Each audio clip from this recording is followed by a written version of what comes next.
Meglio sole che male accompagnati ci facevano. E niente, compà, sta generazione di sta società, siamo soli, pure quando siamo giute, siamo soli, compà. Lo so, meglio che mi addormisce. Ti dico chi se mi addormisce.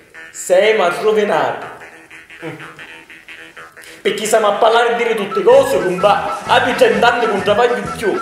E tu sai perché io sogno così in salute tranquillo, non come tutti che si sono stressati che hanno a fare yoga, sai perché? Perché un travaglio, compà, che so è? Non è che ho avuto compà che si che fanno yoga, mi l'hanno a spiegare che caspitone ci vanno a fare per rilassare, si pigliano bene e si mettono qua, compà. Che sul rilassamento è, compà? Che sul rilassamento? Ti fa una granita, ti fa niente a mare e ci fai più fiura. Ora però mi cuico io, vabbè? Ah, scusa. Mi cuico anticchia. Scusa. No, perché io sai come sogno quando mangio. Ma poi non hai capito mai. Tutti questi che nascerono questo biologico, vegano, seitan, tofu. Ma che vi mangiate? La monnezza ci vuole essere io! Tutti sti giovani che hanno chi cappeggi, chi ginzeranne, tutti che fanno. Ma poi tutti che vogliono fare l'americano, compà, tutti che vogliono fare il rap, tutti che parlano a tipo inglese. Ma dico, se c'è una parola in italiano, perché la dire in inglese? Ma poi mi fanno morire tutti questi, mi vado a fare un weekend a Maiorca, ma che ti fa un weekend a Maiorca la schifetosa, ma tu a rompere il rene da rompere, tutti questi che sono il loro papà. E non sanno so cosa significa travagliare, compà, non lo sanno! Poi l'altra volta, compà, tutti questi cellulari, mi venne uno e mi fa, vieni, ci dobbiamo fare un selfie! Ma va a fare, ci risse!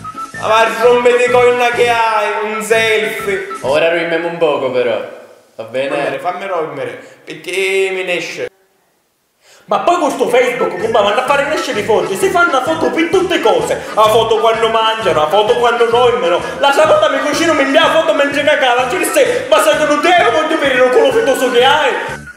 Ma culo fetoso? Poi qualcuno mi va a spiegare so cosa significa sta parola hashtag, compà, non l'ha capito. Dice hashtag felicità, hashtag pranzo, hashtag pick of the day, ma hashtag ma vattene a travagliare e ci fai più fiura. Ma poi questi, compà, vanno a spiegare sti picciotti ora vanno come si vestono, compà. E sono femminette, compà, la mattina tutta si mettono tutti in casa faccigli tutti i capigli, tutte così, i svoltini, sti cose lunghe. Ma non finiamo la virilità. Riccilla chi ci vogliono un po' di hashtag virilità. Non se ne può più, compà, non se ne può più. Cosa risvegliare se mio nonno stiogno? Morissero in baito, compà, con tutte queste cose che ci sono, compà, con tutte queste tecnologie che hanno, che vanno a risuscitare morte, perciò, compà, li girano una rivista che vogliono mettere un CD-veggio un computer, compà, e stai vari dati in backup. Certo, ci disse bravo, e se stavo da corrente un neo stesso.